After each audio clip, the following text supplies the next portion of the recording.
Hello, ladies and gentlemen. Welcome back to the channel. My name is Mark Roden, and in today's video, we are going to be going over the top 25 best Mitsubishis of all time.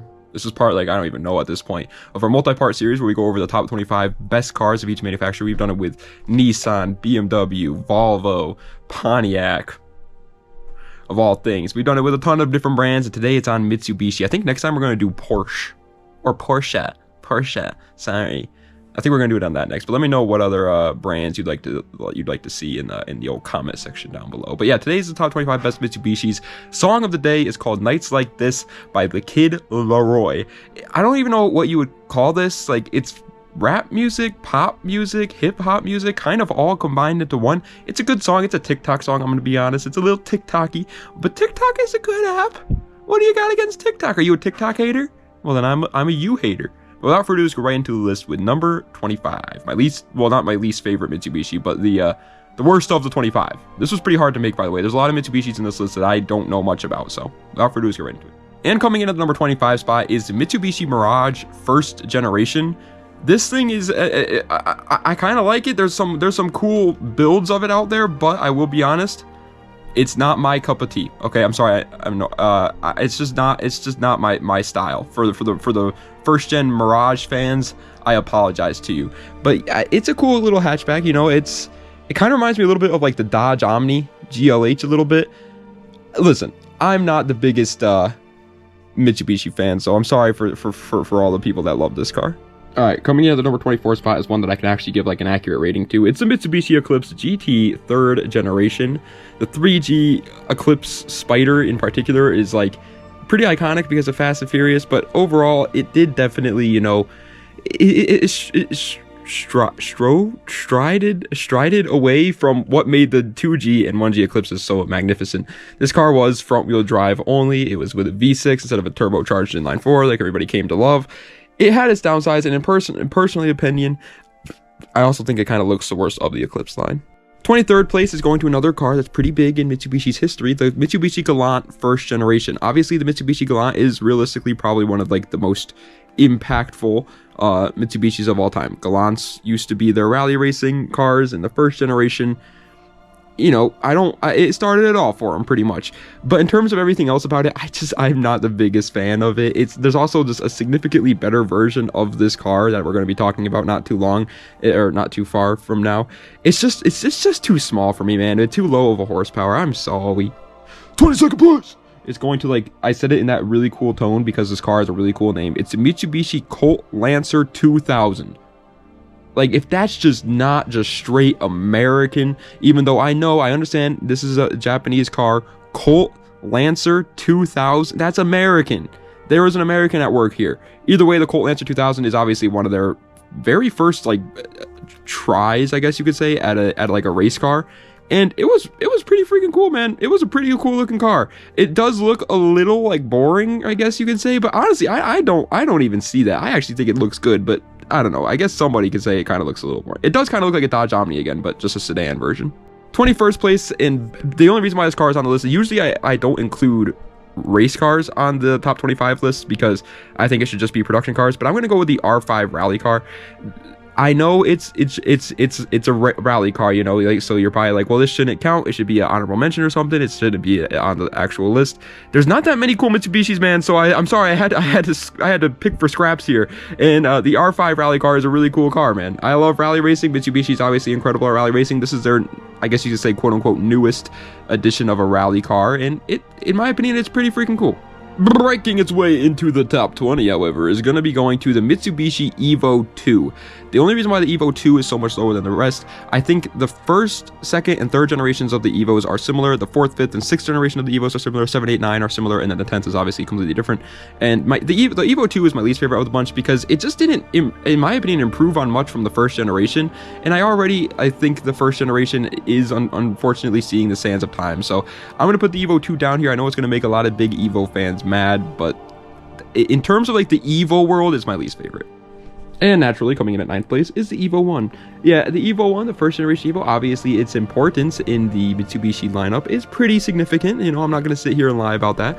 However, I do think that the Oh, my head just got so injured. However, I do think these cars have unfortunately just kind of went downhill, especially when you compare them to the other Evos, the better, in my opinion, Evos.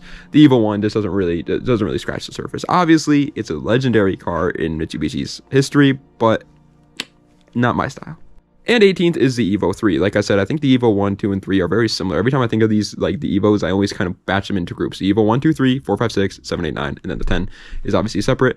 But the 3 is definitely the best in terms of the first 3 generations. It definitely improved on the first 3 generations by a significant margin. So I do think it is the best. On top of that, it looks the best. It looks so good. But yet again, the first 3 generations, I just don't think really hold up anymore. On top of that, I don't believe these things came with 4G63s there, Mitsubishi.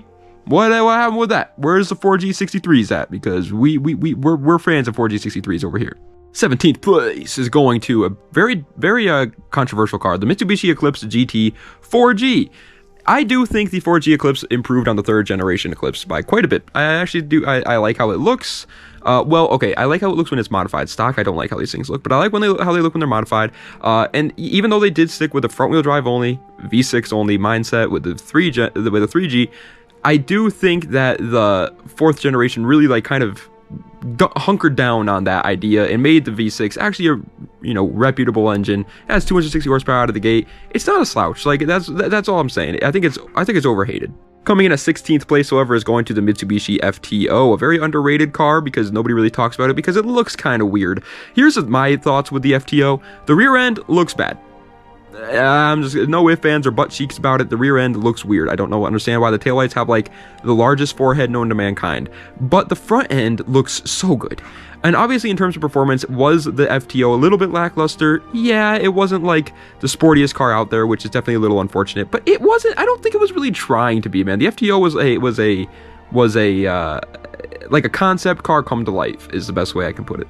Coming in at 15th position is going to be going to the Mitsubishi Galant VR4 7th generation, or the newest, actually, generation of the Mitsubishi No, it's not. I almost just said that, and that would have been a horribly misinformation. It is not the newest generation. They've made more after this, but it's the last generation of the VR4 Galants, and it looks incredible, man. Now, in terms of performance, it definitely went downhill a little bit from the previous generations of the VR4, but it is still such a cool car. On top, in terms of looks alone, this car gets 15th place. It looks absolutely great, and then the VR4 is obviously really good as well. It's a really slept-on car. And finally, coming in at the 14th position is the car I feel like everybody was waiting for, the Colt Galant GTO. I'm going to be a big old butt sniffer real quick. I don't know the history of this car that well. I'm going to be honest. I don't. I know that it was like the first time Mitsubishi truly tried to make a very good, just the Galant, like a Galant race car. And it succeeded in that. It looks okay, it's a little too small for my personal liking. Kind of looks like if you took a muscle car, like a Chevy Chevelle, Chevy Nova type deal, and just like shrunk it down a little bit. That's what I think of with the Colt Galant GTO. Either way, it is a cool car. I love it, but I don't know enough of the history to rank it any higher. And coming in at the 13th spot is the start of the second bunch of Evos, the Evo 4. The Evo 4 is, in my opinion, the true second generation. I think the Evo 2s and 3s should just be classified as facelifts. Oh, what? That's a hot take. But either way, yeah, I think the Evo 4, 5, and 6s are very similar, but I do think the Evo 4 is by far the worst of those 3. It kind of still has a little bit of like Evo 1, 2, 3 looks to it. The headlights still kind of look the same and everything. And it did improve on the Evo 3, don't get me wrong. It improved on it quite a bit. But I just don't necessarily see the point in buying an Evo 4 when the 5 and 6 exist. Speaking of which, coming in at 12th place is, of course, the Evo 5. Like I said, I think of these Evos very similarly, and the Evo 5 is, in my opinion, just a slight increase over the Evo 4. Like, is that a hot take for saying that? I don't know, but that's what I think of it. And barely missing out on the top 10, a surprise to absolutely nobody, coming in at 11th place is the Evo 6. The Evo 6 was, in my true, honest opinion, was the very first time that Mitsubishi just went all out and made just an absolute race car, and this was it. I mean, the Tommy Mackinnon addiction, this is what put Mitsubishi truly on the map, in my opinion. The Evo 6 is their like Halo car. It was actually significantly different from the 5 and 4. It was so much better. It was just better all around in pretty much every single way imaginable.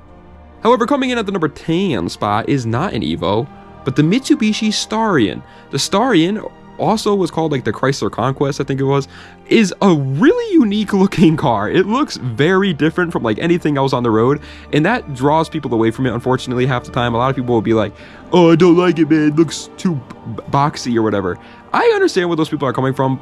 It's kind of like, you kind of have to be in a certain mood to like the Gustarian that day, you know what I mean? Like, you can't just wake up every day and like the Gustarian. It's got to be like a certain kind of day to like the Gustarian, and today's that day. I like the Gustarian. It's a good looking car. In terms of performance, I'm going to be honest, it was kind of lackluster, but that's okay. It wasn't trying to be a race car.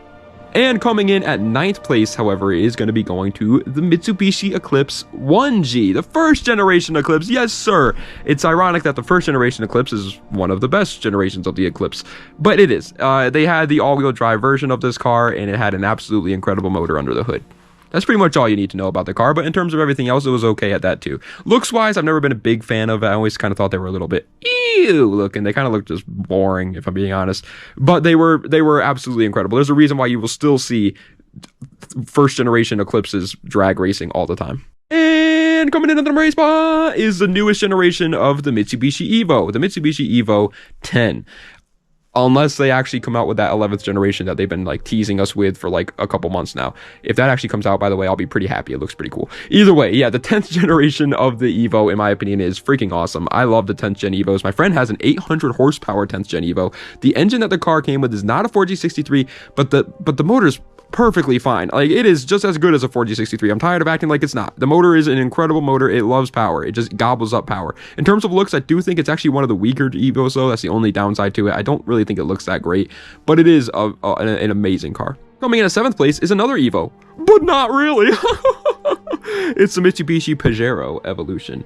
They took a SUV and made it like a rally racing monster. I don't understand how it would be humanly possible to not like that. You know what I mean? It's a 2-door SUV that has a very small wheelbase.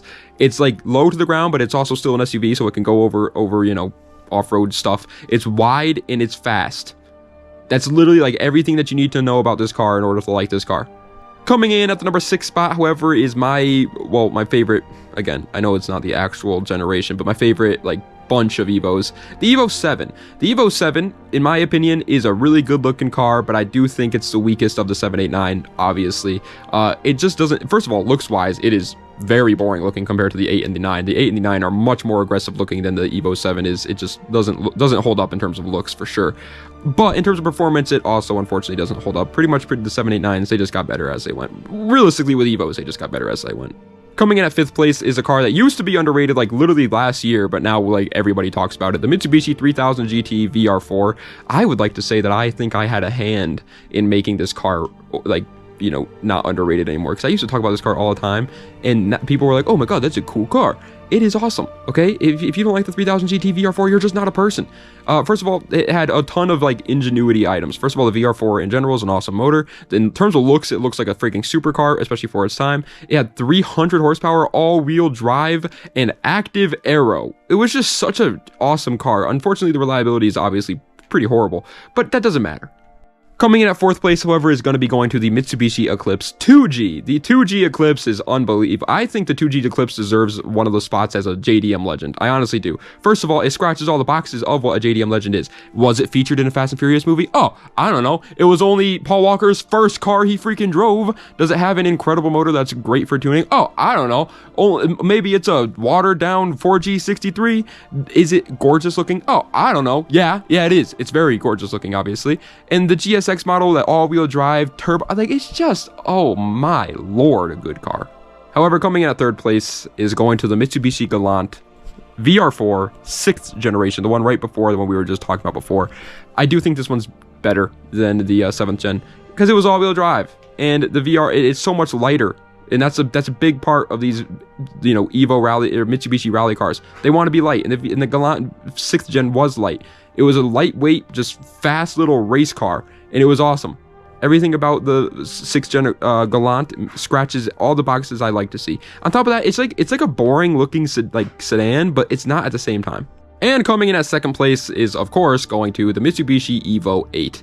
The Evo 8 is just a beast. It massively improved on the 7th generation, both in terms of looks, in terms of performance, in terms of pretty much every single thing. It massively improved on it. This is also the 1st generation that they decided to come out with the MR, which the MR, as we all know, is just absolutely incredible. It is truly just a beast of a car. There's only one Mitsubishi, in my opinion, that beats it, and it should be pretty obvious at this point. And that's the Mitsubishi Evo 9. First place, my favorite Mitsubishi of all time. In my opinion, just the best Mitsubishi of all time is the Mitsubishi Evo 9. This thing is just, it's just freaking, dude. Like, if you don't like the Evo 9, I'm sorry, but there's a good chance me and you would not be friends. Like, it's just not possible. This car is absolutely incredible. It's peak Evo. It obviously massively improved on the 7th and 8th generation, which were already really cool cars, in my opinion. They were already actually fantastic cars, in my opinion. It's just, there's just no ifs, ands, or butt cheeks about it. The Evo 9 is the best Evo. It also had the MR edition. I will say, I kind of hate the color of this car. You know how, like, every car kind of has like a special color. This car's special color is just gray, which is a little boring, but that's the only downside to this car. But ladies and gentlemen, that is the end of today's video of the top 25 best Mitsubishis of all time. I hope you guys enjoyed. If you did, please be sure to like, comment, and subscribe to the channel for more content just like this. Sorry if it seems like I didn't know what I was talking about with a lot of these. A lot of these cars I didn't. I thought Mitsubishi had a lot more cool cars than they really did. But then you think about it, Mitsubishi's cool runtime was pretty much just the 90s. Everything besides the 90s for Mitsubishi was just boring. The 2000s was pretty cool too, because obviously the Evos were coming out then. Some of the Eclipses were coming out then. But overall, they didn't have that many like awesome cars, so I kind of had to, like, you know, fish in the barrel. At first I wanted to just do the Evo 1 through 3 as one car, but then I was like, I don't have enough spaces like, I don't have enough other cars to do that. So I'm sorry again if I sound like I didn't know what I was talking about with some of these cars. I'm honestly, you want to be 100p with you guys? I don't know what I'm talking about. With the Mirage first, I don't know what I'm talking about with that car. I'm sorry. But either way, let me know what other brands you'd like to see me do in the future. Obviously, I will be doing the Porsche pretty soon. I do like Porsches. They're pretty, in my opinion, cool cars. But they have a lot of good cars, so it shouldn't be hard to pick 25 finally. But we could do all kinds of brands. I think we did it with Ferrari already. Maybe we did it with Lamborghini. I don't know. So in terms of supercar brands, we're kind of running out. But besides that, we could do anything, you know. Let me know what brands you want to do. I do want to do some of the least known ones though. Obviously I've been like kind of staying away from the more very obvious popular ones, because that means at the end of this series it would just be really boring and we'd just be doing a bunch of boring brands that nobody cares about. So anyway, thank you guys so much for watching. I do appreciate it. Das Vidania, and have a nice night.